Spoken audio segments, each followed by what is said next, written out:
Hello students, class 10th mathematics में हमारा जो चैप्टर चल रहा है वो है समांतर श्रेणी, जिसको इन शॉर्ट हम एपी कहते हैं। तो उसकी आज हम करेंगे प्रश्नावली 5.1 का क्वेश्चन नंबर फर्स्ट, जो कि आपके सामने है। प्रत्येक किलोमीटर के बाद टैक्सी का किराया, जबकि प्रथम किलोमीटर के लिए किराया 15 रुपये है और प्रत्येक अतिरिक्त किलोमीटर के लिए किराया 8 रुपये है। क्या है मतलब इसका? तो ये क्वेश्चन नंबर 1 का फर्स्ट कर रहे हैं हम। तो ये हमने रोड मान लो टैक्सी यहां से चलना स्टार्ट करती है और बी तक का दूरी 1 किलोमीटर है, बी से सी की भी दूरी 1 किलोमीटर है, सी से डी की दूरी भी 1 किलोमीटर है और डी से ई की दूरी भी 1 किलोमीटर। ये सारी की सारी दूरियां 1 किलोमीटर हमने मान ली। हम ऐसे समझ लेते हैं इसको, है ना। ये भी 1 किलोमीटर है, ये भी 1 किलोमीटर। टैक्सी अगर यहां से चलना स्टार्ट करती है तो जो किराया ले रहा है टैक्सी वाला, वो ले रहा है 15 रुपये पहले किलोमीटर के लिए। फिर दूसरे किलोमीटर के लिए सिर्फ वो 8 रुपये ले रहा है, तीसरे किलोमीटर के लिए भी वो 8 रुपये ले रहा है, चौथे किलोमीटर के लिए भी 8 रुपये ले रहा है। ऐसे ही इसके बाद जितने भी 1-1 किलोमीटर होंगे उनका 8-8 रुपये ही वो लेगा। तो अगर इसको लेकर हम एक एपी बनाएं, जिसमें पहला टर्म होगा आपका 15। पहले किलोमीटर के लिए कितना पैसा लिया उसने? 15 रुपये भाड़ा लिया। कुल 2 किलोमीटर के लिए कितना लिया? 15 + 8 23। कुल 3 किलोमीटर के लिए कितना भाड़ा लिया? 15 + 8 + 8, जो कि हो जाएगा आपका 31। कुल 4 किलोमीटर के लिए कितना भाड़ा लिया? 15 + 8 + 8 + 8, ये हो जाएगा 39। और इस तरीके से आपको एक प्रोग्रेशन मिल जाएगी, एक श्रेणी मिल जाएगी आपको। अब ये एपी है या नहीं है चेक करने के लिए आप दो टर्म्स को माइनस करो। मतलब 23 के साथ 15 माइनस करो, कितना है? 8। 31 में 23 माइनस करो, कितना है? 8। 39 में 31 माइनस करो, कितना है? 8। अगर ये जो अंतर है, अगर ये एक जैसे आ रहे हो तो इसका मतलब है हमारे पास ये जो सीक्वेंस दे रखा है ये क्या माना जाएगा? आपका एपी। ये श्रेणी क्या मानी जाएगी? एपी। अब आप देखते हैं क्वेश्चन नंबर 2 आपके सामने है। अब इसमें कह रखा है कि एक सिलेंडर आपके पास है, बेलन, जिसमें हवा की मात्रा, कुछ हवा पहले से भर रखी है। ठीक है, कुछ हवा पहले से भर रखी है। तो हम ऐसे मान लेते हैं, ये हमारे पास, आपने देखा होगा हॉस्पिटल में एक हवा वाला सिलेंडर होता है इस टाइप से। ये हवा भर रखी है, इसमें पूरी हवा भर रखी है। तो इसमें से हवा निकाली जाती है बार बार। ठीक है, एक पंप लगाकर हवा निकाली जाती है। लेकिन स्टार्टिंग में इसमें कितनी हवा थी ऐसा कुछ लिखा नहीं है, तो अपनी तरफ से मैं मान लेता हूं 100 सेंटीमीटर क्यूब। ठीक है, अब क्या कर रहा है, स्टार्टिंग में अगर इतनी हवा भर रखी थी, पंप लगाया और पंप ने उसका 1/4 बाहर निकाल दिया। मतलब 100 का 1/4 बाहर निकाल। आप 100 भी ले सकते हो, 1000 भी ले सकते हो, कोई भी संख्या ले सकते हो, क्योंकि स्टार्टिंग में कितनी हवा भर रखी थी ऐसा कुछ नहीं दे रखा है, तो आप कितनी भी संख्या ले सकते हो यहां पर। तो स्टार्टिंग में 100 भरी थी, आपने पंप लगाया, पंप ने इस हवा का 1/4 बाहर निकाल दिया। मतलब 100 का 1/4 बाहर निकाल दिया। तो 100 का 1/4 कितना होता है? 25 ना। 4 एकम 4, 25 जा। तो 25 बाहर निकाल दिए। तो 100 में से 25 बाहर निकाल दिए तो बचा कितना? 75 बचा। ठीक है, अब जितना बचा उस पे फिर से पंप लगाया। तो पंप लगाया, फिर से 75 का 1/4 बाहर निकाल दिया, जो कि आपके पास आ रहा है 18.75, 18.75। तो इसका मतलब जैसे ही हवा 75 बची, उसमें फिर पंप निकाला, पंप ने 1/4 भाग बाहर निकाल दिया, मतलब 18.75 बाहर निकाल दिया। तो कितना बचा? 17 में से इसको माइनस कर दो तो ये 56.25 आ रहा है। इस तरीके से आपका ये एक श्रेणी बनता जाएगा। तो ये एपी है या नहीं ये चेक करने के लिए आप 75 में से 100 माइनस करें, आ गया -25। इसमें से इसको माइनस करें, आ गया -18.75। आप देखें ये जो अंतर है वो एक जैसे नहीं है, इसका मतलब ये एपी नहीं है।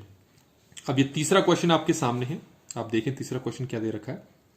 तीसरे क्वेश्चन में कहा है कि प्रत्येक मीटर की खुदाई के बाद एक कुआं खोदने में आई लागत, जबकि प्रथम मीटर खुदाई की लागत 150 रुपए है और बाद में प्रत्येक मीटर खुदाई की लागत 50 रुपए बढ़ती जाती है। इसका मतलब यह है कि कुछ मजदूरों को गड्ढा खोदने के लिए कहा है, तो स्टार्टिंग में उनसे सिर्फ 1 मीटर गड्ढे की खुदाई करवाई, सिर्फ 1 मीटर, जिसका उन्होंने 150 चार्ज किया, 150 रुपए लिए 1 मीटर की। लेकिन बाद में फिर 1 मीटर और खुदाई करवाई, तो इस बार उसका 150 नहीं लिया, अगले 1 किलोमीटर का उन्होंने सिर्फ लिया 50 रुपए। फिर से 1 किलोमीटर की और खुदाई करवाई और इस बार भी उन्होंने कितना लिया? 50 रुपए। इसका मतलब है अब एक एक मीटर की जो खुदाई होती जाएगी उसका सिर्फ वो 50-50 रुपए चार्ज करेंगे। तो अब हम इसके लिए क्या बनाते हैं, यहां पर एक एपी बनाने की कोशिश करते हैं, एक प्रोग्रेशन श्रेणी बनाते हैं। तो 1 किलोमीटर का कितना पैसा लिया, 150 रुपए। सॉरी 1 किलोमीटर, 1 मीटर का कितना पैसा लिया, 150 रुपए। 2 मीटर का कितना पैसा लिया, 200 रुपए। 3 मीटर का कितना पैसा लिया, 250 रुपए। ऐसे ही 4 मीटर कितना पैसा लेगा वो, 300 रुपए। तो इस तरह से आपकी एक श्रेणी बन गई। क्या ये श्रेणी आपकी एपी है, अर्थमेटिक प्रोग्रेशन है? तो मैंने बता रखा है, आप जो क्रमागत संख्याएं होती हैं उनको माइनस करो, कंसेक्यूटिव टर्म्स को माइनस करो। 200 में 150 माइनस किया कितना आया, 50। 250 में 200 माइनस किया कितना आया, 50। 300 में 250 माइनस किया कितना आया, 50। तो ये जितने भी अंतर हैं एक जैसे आ रहे हैं ना, तो इसका मतलब ये क्या है, एपी। ये श्रेणी क्या बन गई, आपकी एपी। तो आपको एक चीज और बता दूं जो पहले ही बता रखा है, जो आपके पास श्रेणी एपी माने हो जाती है उसमें जो पहला वाला पद होता है उसको हम कहते हैं स्मॉल ए, ठीक है। और ये जो अंतर आता है इसको सार्वंतर कहते हैं, जिनका नाम होता है डी, ठीक है। बाद में इनका यूज भी हम करेंगे। अब हम बात करते हैं हमारे पास फोर्थ क्वेश्चन की। फोर्थ क्वेश्चन में हमारे पास क्या दे रखा है, खाते में प्रत्येक वर्ष का मिश्र धन जबकि 10,000 रुपए की राशि 8% वार्षिक की दर से चक्रवृद्धि ब्याज पे जमा की जाती है। मतलब तुमने बैंक में कुछ पैसा जमा किया, कितना पैसा जमा किया, 10,000 रुपए, और 8% वार्षिक दर से आपने 10,000 रुपए बैंक में जमा किए। सीधी सी बात है, एक साल बाद तुम्हें कुछ ब्याज मिलेगा और तुम्हारा जो मूलधन होगा वो थोड़ा बढ़ जाएगा।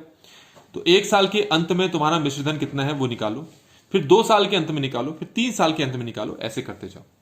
तो इसके लिए आपको एक फॉर्मूला पता होना चाहिए जो आपने 8th क्लास में पढ़ रखा है, वो है आपका A equal to P 1 plus R over 100 और यहां पावर में T। इस A को बोलते हैं हम मूलधन, P होता है मिश्रधन, कितना आपने बैंक में जमा किया, ये होता है पैसा कितना आपने बैंक में जमा किया, और आपको कितना ब्याज मिलेगा वो R बताता है, कितने समय के लिए आपने जमा किया वो T बताता है, और एक साल के अंत में या 2 साल के अंत में आपके बैंक में कितना पैसा आपका जमा हो चुका है वो हो गया A। ये होता है मिश्रधन। आपको ये वाला फॉर्मूला लगाना है। तो ये वाला फॉर्मूला लगाने के लिए आपको T बदलते रहना पड़ेगा। पहले हम 1 साल के लिए, फिर 2 साल के लिए, फिर 3 साल के लिए, ऐसे करते हैं। तो इसको करते हैं हम। तो सबसे पहले हम निकालेंगे 1 साल के अंत में। 1 साल के लिए आपका जो मिश्रधन है वो कितना आता है, तो मिश्रधन का फॉर्मूला आपको बता चुका हूं, A equal to P 1 plus R over 100 T। तो A निकालते हैं, P यहां पर मतलब है आपने कितना अमाउंट बैंक में जमा किया और कितना परसेंट आपको ब्याज मिलेगा, 8%, और कितने साल के लिए जमा किया, 1 साल के लिए ना। इसको हम हल करते हैं। तो इसको सॉल्व करने का तरीका आपको पता है, इसके नीचे 1 लगा लो, इसको हल करो तो आना चाहिए आपको 108 बट्टे कितना हो गया, 100। ये 2 जीरो यहाँ के 2 जीरो से कट गए हैं।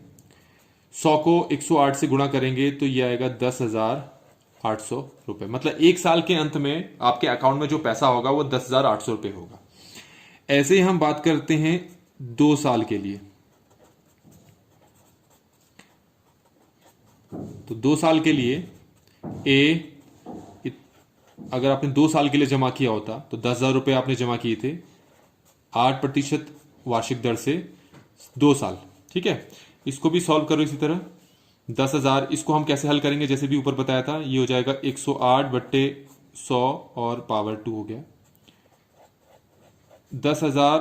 108 का स्क्वायर हमारे पास होता है 11,664 और नीचे 10 का स्क्वायर होता है 10,000। 100 का स्क्वायर कितना होता है, 10,000। ये भी 10,000 है, ये भी 10,000 है, कैंसिल हो जाएंगे तो 11,664। तो 2 साल के अंत में आपके खाते में जो पैसा होगा वो कुछ ये होगा जो मैंने आपको लिख के दिखाया यहां पर। अब हम बात करेंगे 3 साल के लिए। अगर आपने पैसा 3 साल के लिए जमा किया होता, 3 साल के लिए, तो 3 साल के लिए फिर से वही A इक्वल टू फॉर्मूला वही लगेगा, P 1 प्लस R ओवर 100 की पावर T, है ना। तो सब कुछ वही होगा, आपको सिर्फ T बदलना है। तो 10,000 8 बट्टे 100 ऊपर 3, 10,000, इसको हम बोलेंगे 108 बट्टे 100 और ये पावर में 3। अब यहां पर हम देखेंगे हमारे पास जो 108 का क्यूब है ना, 108 का क्यूब का मतलब होता है 108 गुणा 108 गुणा 108। 100 का क्यूब का मतलब होता है 100 गुणा 100 गुणा 100। तो 1 2 3 4 1 2 3 4, सिर्फ 100 बच गया नीचे। 108 गुणा 108 गुणा 108, ये हमारे पास होगा 1 2 5 9 7 1 2, और नीचे कितना है 100। अब इसको भाग करो 100 से तो कितना आएगा 1 2 5 9 7.12 रुपए। मतलब 3 साल में आपके खाते में इतना पैसा आ चुका है। तो अब हमने इस श्रेणी को क्रमबद्ध करते हैं। 1 साल के अंत में आपके खाते में कितना पैसा था 10,800 रुपए। 2 साल के अंत में 11,664 रुपए। 3 साल के अंत में 12,597 रुपए 12 पैसे। तो ये हमने एक श्रेणी बना ली। क्या ये श्रेणी एपी है, चेक करते हैं। उसके लिए आप क्या करो, इसमें से इसको माइनस करो। तो इसमें से इसको माइनस करेंगे तो हमारे पास ये आएगा 864 रुपए।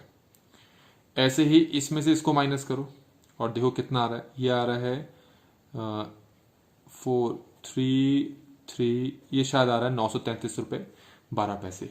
तो ये दोनों अलग अलग आ रहे हैं, एक जैसे तो आ नहीं रहा है ये, इसका मतलब है कि ये एपी नहीं है। तो इस तरीके से हमने क्वेश्चन नंबर 1 के चारों पार्ट्स कर लिए हैं। वीडियो अच्छी लगी तो लाइक करें, चैनल को सब्सक्राइब करें और वीडियो को शेयर करना जरूर भूलें ना। ठीक है, थैंक यू सो मच। जय हिंद।